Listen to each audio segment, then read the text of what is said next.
But one of the biggest myths of lead nurture is that if I talk to this person long enough, that I can somehow change their belief. There are ways that you can follow the template, but understand that along the way, you need to become your own person. What does a path look like to become a CMO of a $100 million company? You know, my client sells an $18,000, year-long implementation program, but he's also made $100 offer, and 50 or 60 people are going to buy it by the end of tomorrow. And 50 or 60 people get on a call with him that's part of the $100 offer that he can pitch his $18,000 offer with. And he gets 100% show-up rate for his calls, whereas most coaches are struggling to get 60%. So at the end of the day, it comes down to making more offers, making small offers, making big offers, and understanding that the rejection of that offer doesn't actually matter. You're just trying to find the buyers inside your audience. What I liked about the video. Well, when you go on that speaker, go, Marcus, go. When you go on that ladder, right, you're making do-it-yourself offers, done-with-you offers, done-for-you offers, and you're kind of, is it more of an ascension model where those lower ticket offers provide ascension into the next phase or an ascension into your higher ticket offers? Are you preparing the lower ticket buyers for higher ticket services? It is, but ascension is a myth, right? It's that there's this myth that 1,000 people buy your cheap thing, and then 100 people buy your less cheap thing, and then 10 people buy your really expensive thing in some like neat, orderly list. The reality is that you're just trying to understand intent at each stage. So if you have multiple offers at each stage that are easy to fulfill on, and in the case of agency and done-for-you services, you don't even have to fulfill them yourselves. You can just put a consulting wrapper around something that somebody else fulfills. Then ascension happens naturally. Because if you have enough volume in those offers, then people will naturally ascend. Case in point, I did a $100 offer 3 weeks ago. 160 people bought it at $100, and 13 people ascended into my membership and community, which is $1,000 a month. So, but I'd be foolish to say that I'm going to get a 8 to 9% conversion rate on every single $100 offer, because it's not that linear and predictable. I just tap the pocket of the buyers. The next one I do, I might get 20, but also the next one I do, I might get 1. So ascension is a byproduct, but it can't be manufactured in the way that people say it can, with some neat, this happens, then this happens, and this happens, because timing and the offers are the variables. I got that email for that community you sent out, the $1,000 a month. But what's interesting to me about it, it's you charge $250 a week, right? Well, what's the reasoning behind the weekly pricing versus a monthly pricing? The weekly pricing, been testing it for years, and it's consistently performed better than monthly pricing. And the primary reason is that it talks to the money that people have now. Most people make purchasing decisions on what they have currently available because they're pretty terrible at extrapolating out the future. So they're not quite sure what's going to happen next. So they largely spend on what's currently available, and then put, hope and, and then achievement on top of that. So weekly pricing is the lowest possible now number that you can put in front of somebody. But there's also some tricks. There's some tricks behind it, because the biggest thing that happens is that you get more pay in fulls when you offer a discount on the other side of it. So one major thing I do is I put weekly pricing in to give the lowest possible now number, so you can get started for $250. But when someone gets on the other side, they are given a $1,000 or $2,000 or $3,000 discount to pay in full. So the very first offer I did with weekly pricing, that was $100 a week for 15 weeks. It was called the 10K Go, to help people make 10K online. $100 a week for 15 weeks. I didn't tell anyone, but when they got to the cart, they could pay in full for $1,000. And they had 83% pay in full rate. So even though I didn't offer a pay in full on the front end, which is what everybody is taught, by offering the lowest possible now number, which is $100 to get started today, all you're asking is someone to get started, but then they can save another now figure, which is $500. So the consumer or the purchaser is highly motivated by what is happening now. $100 to get started. Oh, wicked! I save $500 on this because I've got $1,000 right here. And the funny thing is that people who have the I can't afford it objection are often the ones who take the pay in full of and the saving and the discount option because they actually had the money in the first place and they had access to it. How did this come to be? Like, did you just like got sick of sales calls and you didn't want to do them? Like, did somebody teach this to you? Did you come up with them? This is fascinating to me. I haven't heard about this.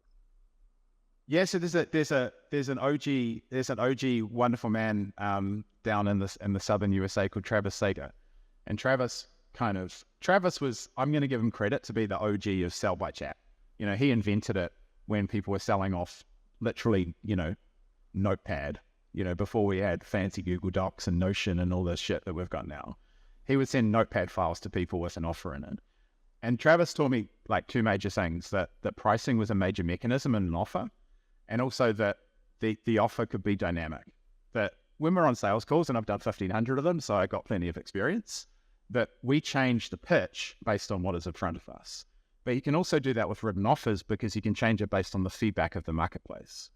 So Travis taught me the fundamental principles behind selling by chat, by creating offers and you know, selling asymmetrically. And I just took the knowledge that I had from sales tools and then mapped those processes over. And then in the way that I do, start experimenting with different pieces. I can be an unemotional dork in the sense of all I care about is the data and the human on the other side of it. And so I don't get attached to this, oh, these customers are like this and people who pay low ticket are like this. It's what performs, what happens, and what is the response. So I started experimenting with weekly pricing and then started to understand the psychology behind it on the now numbers. And all the myths that are around it got blown out. You know, I've got a client who ran a 25-week, $100 a week piece on a 500-person cohort, and they only had 4 people not complete the pay plan. And their team were convinced that they were shitty tire kicker buyers who only had $100 to their name, and 496 of them proved them wrong.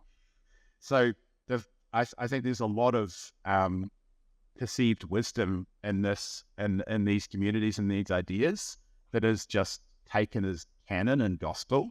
And most of it's bullshit, because when you actually look at the data behind a lot of offers and a lot of experimentation and innovation, then there's some very interesting things happening when the true numbers are played out over big cohorts. What are some things you consider like bullshit that some people would be like, disagree with you on that? Oh, lead nurture is the biggest one. This idea that marketers think they're fucking magicians, right? That they can implant thoughts in someone's head, that they've got mind control tricks. The job of a marketer is to tap into desire and then point out liabilities in somebody's life that they can turn into assets. That's all, right? So one of the biggest myths of lead nurture is that if I talk to this person long enough, that I can somehow change their beliefs. And that, I've never seen that to be the case over any time period. You've got survivor bias where people go, I changed this person's belief and then they bought. And I get it. You can look at isolated. There's the testimonials, man. The testimonials. You're a magician. Yeah, exactly. But the reality is that people have desire. If you point at things that you can turn into assets in their life, that they have a desire to put the work into and do, then they can actually see with their eyes, this thing, this skill, this audience, this service, I can actually turn into something that I want, because I want to make more money. I want to live remotely. I want to lose weight. I want to, whatever it is, the desire is already there. So lead nurturing is this idea that we can somehow implant the beliefs, when really all we need to do is point at the things in their life they don't like and they've become intolerant of, and point at what can happen with on the other side, and then make them an offer that bridges that gap. I want to backtrack, because you said something that people have these implicit thoughts that maybe their audience are freebie seeking, or they think that there's the different types of audiences. I'm curious what you thought of the Hormozy concert Fortnite event weekly webinar thing that blew up, right? I heard you said a newsletter on it.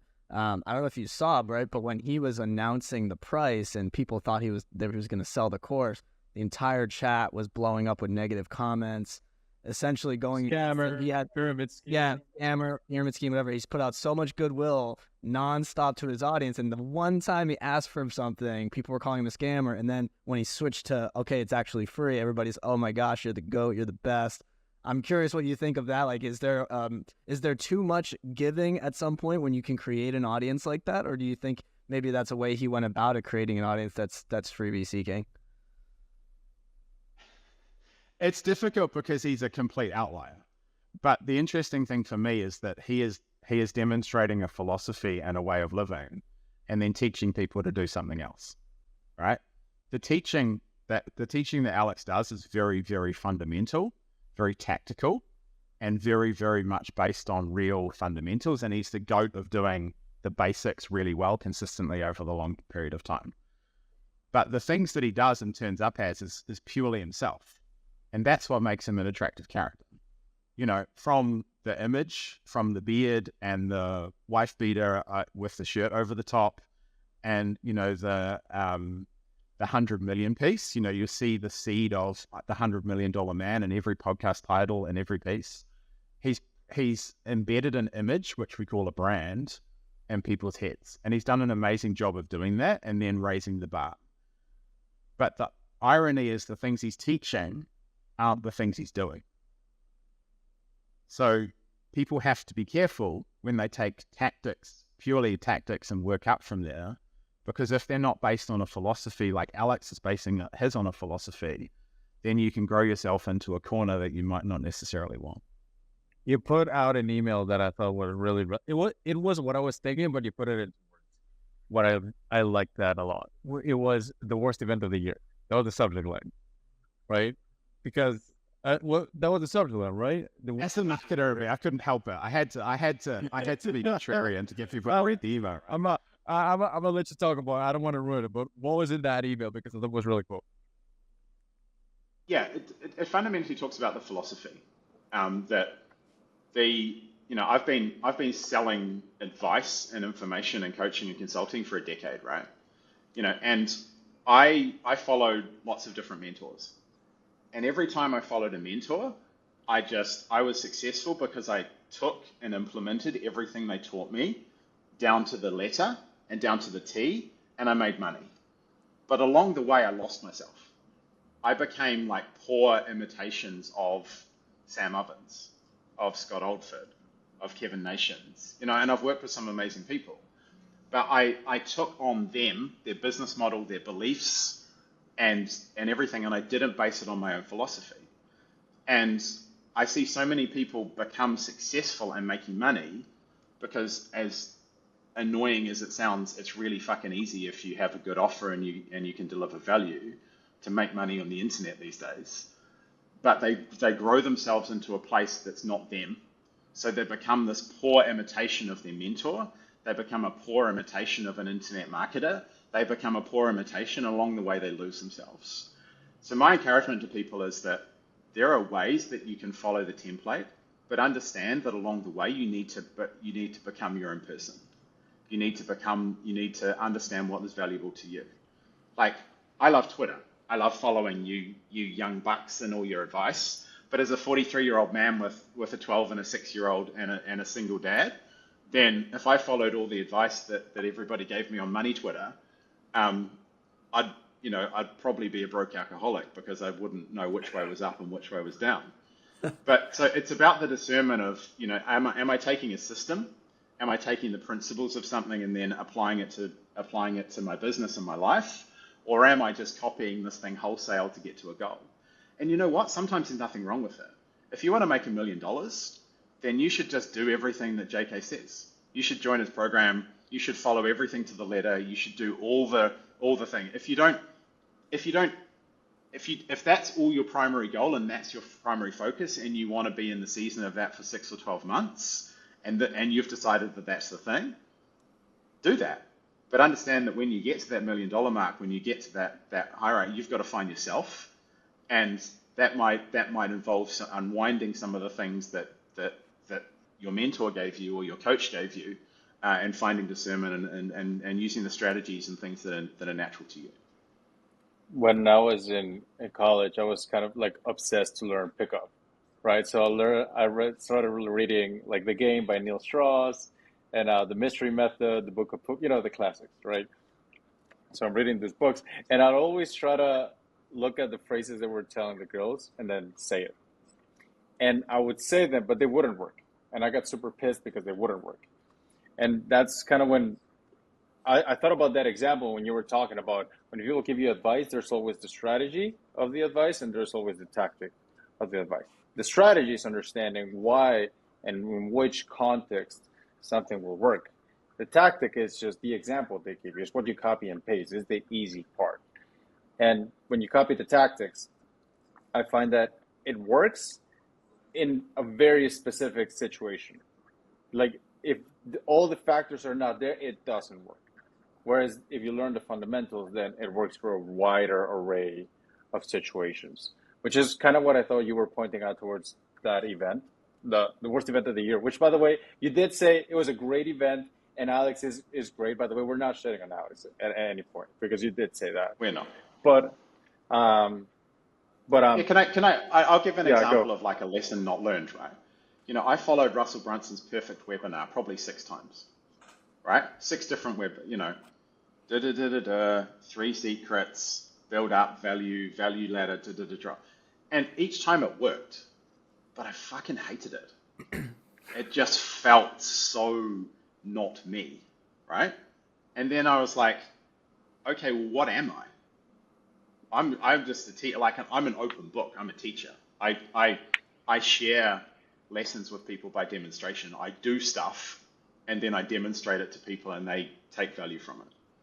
So the next webinar I did, I made the pitch at the beginning and said, I'm going to make you an offer at the end. Here's a link to the offer. Have a read of it, because it's all weird and tension when I'm going to make an offer at the end, and I just want to get on with showing you cool shit. Is that okay?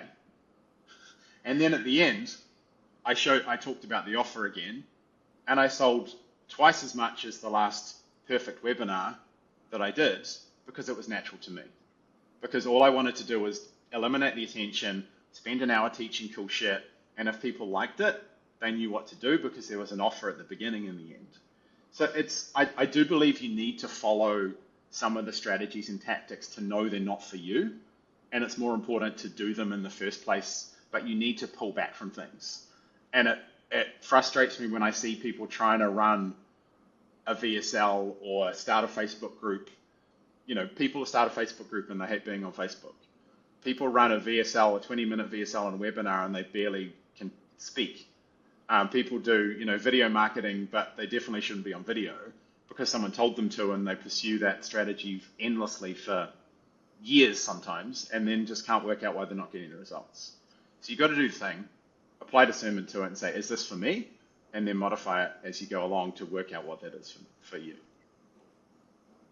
I thought that was beautiful. I thought it was great. Marcus, you got a question on that?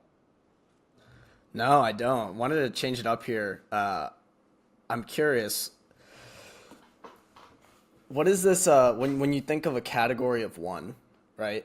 And you said a lot of you don't want to replicate others, and that you kind of fell into that trap. And I think of like a lot of these enigmas. You mentioned Hormozi with the tank top and the hat and the beard. Back in the day, Ty Lopez. I had a conversation with him, and he said, the Lambo marketing, right? It's part of the show, right? I call it effective theatrics. Even Sam Ovens, he put on the blue suit and went to a New York high rise. But you having met him, he's nothing like that, right? He's not like a New York billionaires row kind of guy. How do you try and build that category of one, or how do you teach people to build that category of one where they can be themselves while still doing the marketing? Because at a certain point, you still want to draw in people, but you want to be yourself at the same time, and not everybody is perhaps fancy or interesting. Or interesting. They're not interesting, but the ideas might be interesting. Exactly. I meet a lot of uninteresting people that have very interesting ideas because they've done stuff, right? So becoming a category of one is the antithesis of niching. And, sorry, for your audience, niching. The fastest way to grow The fastest way to grow a coaching or consulting business online is choose a niche. And the reason is because you have an identifiable market with an identifiable problem you solve. But the trade-off is that you have to stick to that niche and stick to that, and people often feel constrained once they reach a certain threshold of income. They get bored, and they tend to sabotage it through boredom. The slowest way to grow is become a category of one, because that is distilling down your ideas, being the only place to go for those ideas, and being accessible only to a certain group of people who resonate with those ideas.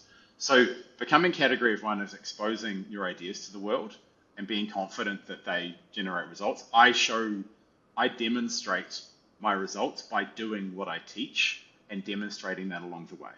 You won't see a ton of testimonials or third-party endorsements from me because I am the testimonial.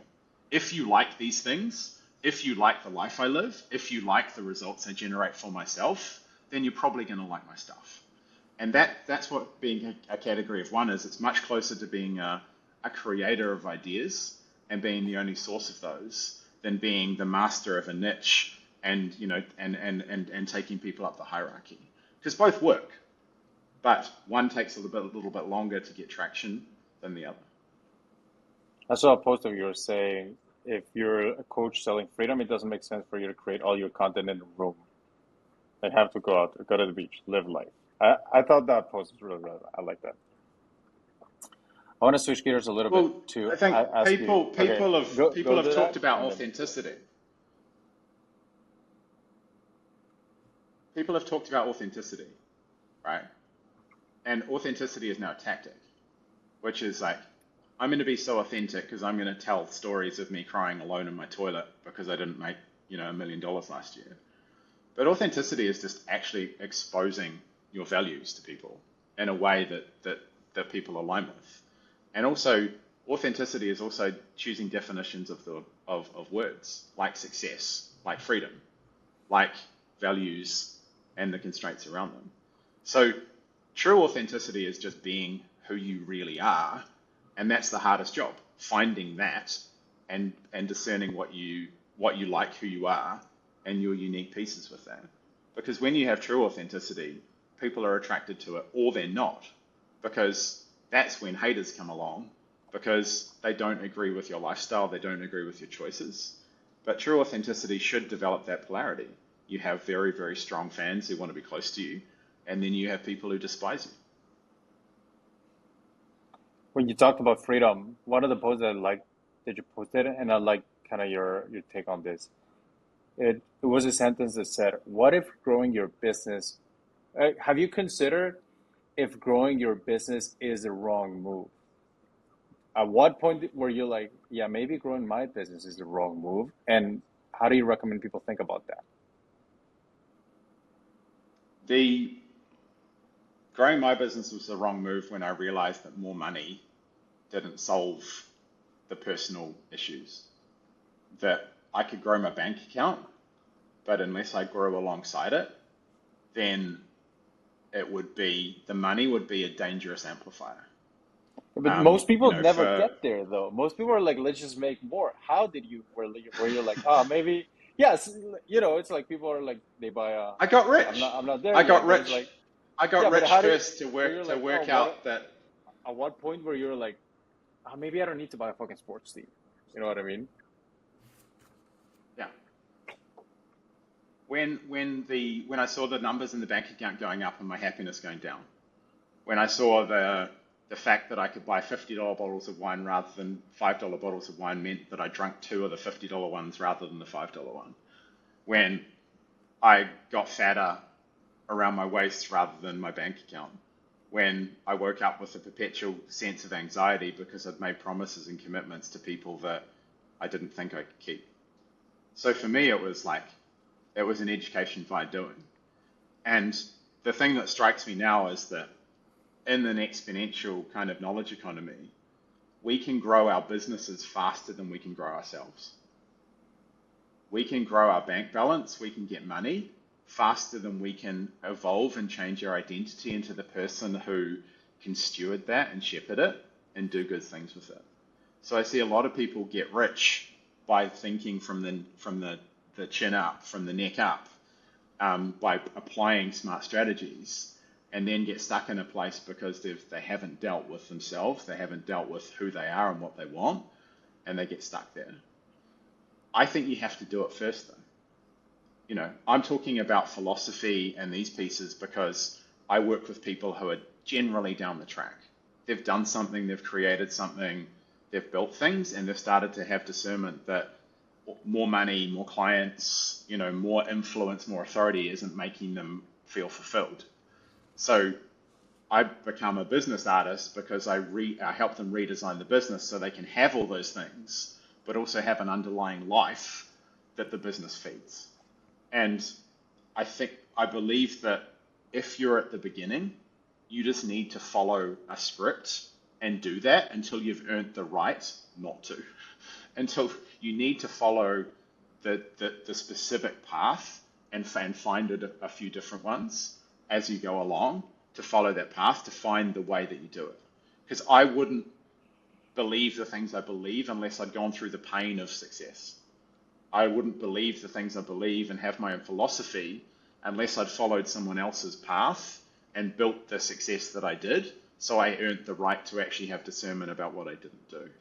So when you're at the beginning, you need to choose a path, stick to it, follow it, and then course correct along the way. Once you've reached some level of comfort and you can start to define what enough is, then you can start to understand that you have a philosophy and look back in discernment and say, why were the things hard? What do I not want to do anymore? And essentially get paid to exist. Because that's what I do. I get paid to exist. I ran a retreat last week, and I invite clients over to my house because I like my house and it's really comfortable, and I have staff and I can get a caterer, and we sit around and talk. I don't want to rent a villa and have a stage and those things because it's a pain in the ass and it costs money and I have to drive somewhere and I can't be bothered. So I create an environment that I'm comfortable in where I do my best work, and then I invite people into it. And I've earned the right to do that because I've gone through the pain of building things and following the systems and ticking the boxes to work out which rules I need to follow and which rules I need to break. What you were saying reminded me of a Picasso quote. It's learn the rules like a pro so you can break them like an artist. I get to a certain point and then you can break the rules. One place where I want to get tactical on what you said is, well, when you were getting fatter around the waist, that instead of your bank account, when you were not training, in a good way because you were anxious, what was that number for you at which you said, maybe this is not enough, but this is the level at which I can make other decisions. I can focus on something else other than money. Yeah, when I first joined Sam Ovens program way back when, there were 3 dozen of us there at the beginning. And I saw a chap called Andrew argue, and Andrew was working, I believe he was working with like CPAs, and accountants in the US. And Andrew had gone from a CPA into a program. And I saw him make $100,000 a month, 6 figures a month. And I was like, fuck me, that's kind of the benchmark. And so I went for that number.